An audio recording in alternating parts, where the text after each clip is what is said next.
Parte 1, exercício 4, teste de mesa. Faça o teste de mesa do algoritmo ao lado, assumindo que as entradas informadas pelo usuário foram 3, 7 e 1 nesta ordem exata, o que é muito importante, e forneça, letra A ordem das linhas de execução, letra B, o valor final dos vetores e letra C, o que é lido e o que é impresso durante a execução. Então, se você não assistiu aos vídeos dos exercícios 1 e 2, dê lá uma olhada, porque lá eu expliquei melhor como que deve ser feito o teste mesa nessa prova envolvendo vetores. Tá?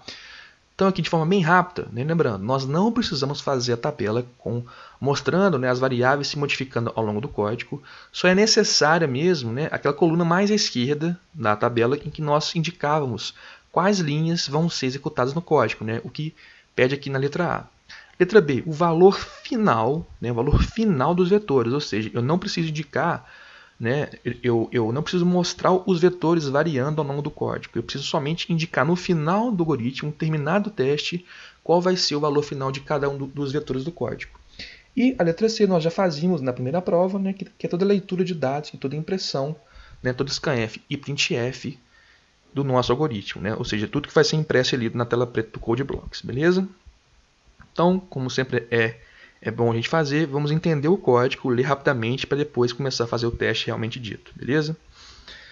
Então vamos lá, ó. Linha 19 nós criamos a variável i inteiro e o vetor vet, que é do tipo int, tem n valores. N é uma constante que vale 3. Então vet tem 3 posições inteiras. Na linha 20 chamamos a função b, tá? Passando o vet como parâmetro. Então aqui em b é uma função void sem retorno. V fará referência a vet e que nós faríamos, né, aqui um for de 0 até n-1 para preencher o vetor v posição a posição, né, todas as 3 posições do vetor v, já que o tamanho dele é n e n vale 3. Depois vamos chamar a função a, também passando o vet como parâmetro, só que a não é void. A tem um retorno que é um inteiro. Então este retorno será atribuído à variável i, certo? Vamos aqui então à função a. A função a faz um for de 0 a n-1 e dentro do for nós temos um par if-else. Por quê? Se o valor de vi, né, o vetor na posição i, o i varia de 0 até 2, né, já que são 3 posições, for menor do que 5, essa posição i receberá 5. Caso contrário, se a posição, né, do vetor se o valor, né, de v na posição i não for menor que 5, for maior ou igual, entraremos no else e aqui vamos dar return i. Então aqui observe o seguinte, toda vez que nós executamos o return numa função, não importa onde ele esteja, a função vai ser na hora terminada. Então, se em algum momento nós chegarmos aqui na função e executarmos o else, a função vai terminar na hora. E, caso contrário, se em nenhum momento entrarmos no else, só nos resta aqui no final dar return 0 como retorno da função. Então, este retorno vai ser atribuído à variável i, e no main aqui nós vamos imprimir o valor da variável i, que é o valor retornado, e qual o valor da posição i que a função nos retornou. Qual vai ser o conteúdo no vetor na posição i retornada e por fim return 0. Então vamos aqui ao teste. Então lembrando o que eu já disse nos vídeos do exercício 1 e do número 2. Ó. Aqui eu coloco a tabela, tá? Mas para ajudar, né, para me ajudar a fazer o código e para ajudar vocês a entenderem como que funciona o passo a passo do teste. Tá? Mas só é que para a gente é obrigatório colocar as linhas que serão executadas, né? E eu não preciso colocar a variação do vetor passo a passo. Eu só preciso indicar no final do código qual vai ser o conteúdo final do vetor vet. Tá? Eu ponho aqui a variação para facilitar o entendimento. Então no slide 28 nós veremos como que vai ser a resposta na prova, como a resposta deve estar lá indicada para vocês. Beleza? E além disso, olha aqui, no teste, aqui no código, eu tenho o vetor vet, que é o vetor do main, tá? E tem vetores na função A e na função B, que é o vetor V em A e o vetor V em B. Lembrando da passagem por referência, que eu já expliquei nos vídeos dos números 1 e 2, dos exercícios 1 e 2, que, na verdade, na memória do computador só existe o vetor vet, que é o vetor de 3 posições, 0, 1, 2. Né? Quando eu passar a vet como parâmetro, tanto o vetor V da função A quanto o vetor V da função B fazem referência ao vetor vet. Então, tudo que eu fizer na função A e na função V, na verdade, eu vou estar trabalhando com o vetor vet do main. Então, eu só preciso indicar o vetor do main, que é o vetor vet. Na verdade, esse v e esse v aqui, eles não existem na memória. Eles apontam para o mesmo endereço de memória do vetor vet. Tranquilo? Quem ainda está com dificuldade de entender, vai na aula 6, no slide 44, que tem lá explicando a passagem por referência. E isso é muito, muito importante para essa prova número 2. Beleza? Vamos lá então. Linha 18, int main, como sempre.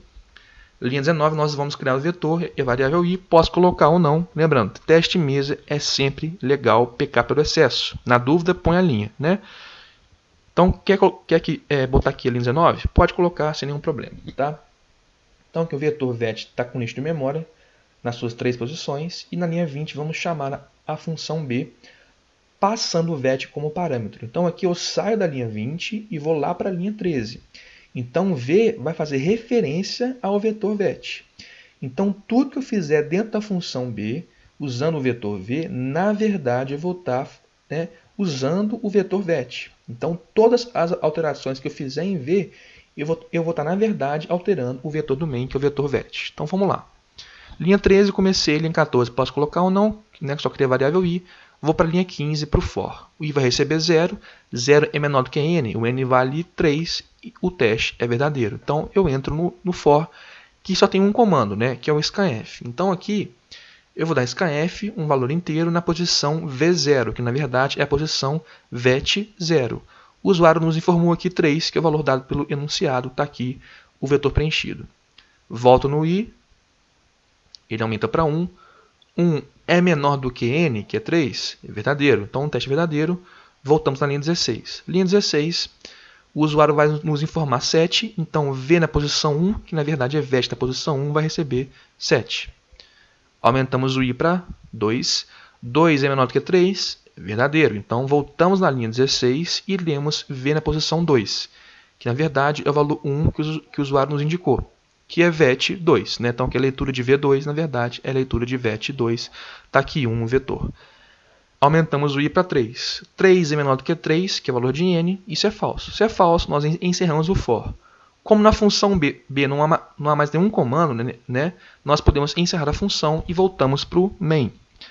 Aqui poderíamos voltar na função, né? Na chamada da função na linha 20, ou como a função é void, nós podemos voltar para a próxima linha, que no caso é a linha 21.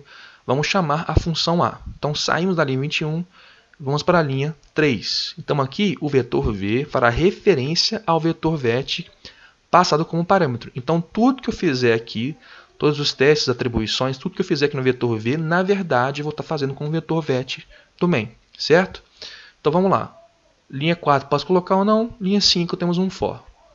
O i vale 0. 0 é menor do que n, que vale 3. Verdadeiro. Então, linha 6, temos um teste, temos um if. V na posição 0, que na verdade é vet0, vale 3. 3 é menor do que 5? Isso é verdadeiro. Então, vamos executar a linha 7. Na linha 7, v0 vai receber 5, ou seja, vet0 vai receber 5. Então, aonde tinha 3, eu coloco 5. O else não será executado, né, muito menos o return, e nós aumentamos o i agora e fazemos o teste. O i passa a valer 1. 1 é menor do que 3, verdadeiro. Então, voltamos no if para testar.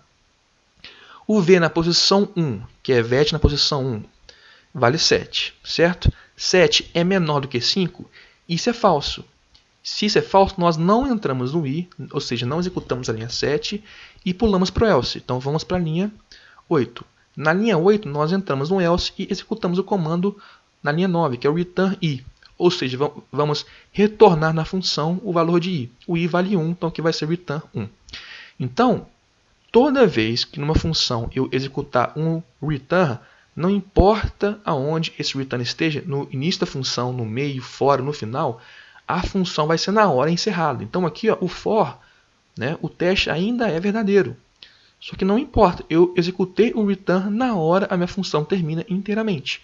Então aqui eu saio da linha 9 e volto lá para o main na linha da chamada da função, já que a função não é void e ela tem retorno, certo? Então aqui eu saio da linha 9 e vou para a linha 21, volto para lá.